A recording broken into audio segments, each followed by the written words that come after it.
Now head to London to our UK correspondent Jonathan Sacerdoti. Jonathan, thank you for being with us as well. And you're outside Downing 10, where Prime Minister Netanyahu will meet Prime Minister Theresa May later on in the day. And Netanyahu, we just heard the comments from Paris saying that JCPOA is a good deal. Yes, it can perhaps be improved, but all in all, it's a good deal, one that should not be aborted.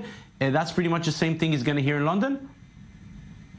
Absolutely. I think that his message is going to be the same in those 3 European countries. He's making a big show of visiting this week. He's already done Germany and now France. He's finishing off his meetings in France today and then coming straight here to London, where he'll meet with Prime Minister Theresa May and the Foreign Secretary Boris Johnson, as well as other members of Parliament. The message we can expect him to deliver will be the same, which is that even if they don't pull out of the Iran nuclear deal, something he emphasized he did not ask the French to do, it's going to be dead anyway for economic reasons. And that's presumably because he's relying on America making it very difficult for European countries to stay doing business with Iran.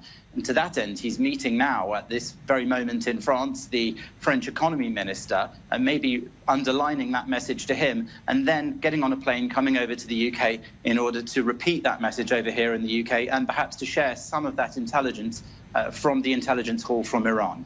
There's another issue which Prime Minister Netanyahu raised both in Berlin and in Paris, and that is that the nuclear deal does not address the issue of ballistic missiles, entrenchment in Syria, Hezbollah, and so on. Maybe that's a message that the Germans, the French, and maybe the British could perhaps listen and relate to.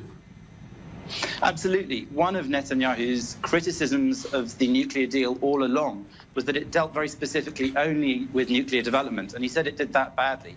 But above and beyond that, he said that it didn't deal with Iranian aggression in general, and that's something that he said before he set out on this trip he was going to bring up with the European leaders he's meeting. That along with other matters. Remember, coming to the UK, he'll maybe want to discuss trade with Britain, especially after it leaves the European Union because of Brexit. That's something that he'll also perhaps be mentioning, as well as other developments in the region, he said before he left, which means presumably that there'll be some discussion over those recent deaths in Gaza and exactly what's going on in the so-called peace process, whether or not there's any prospect of negotiations resuming. Jonathan Sacerdoti, our UK correspondent, joining us from Downing 10. Thank you very much for being with us.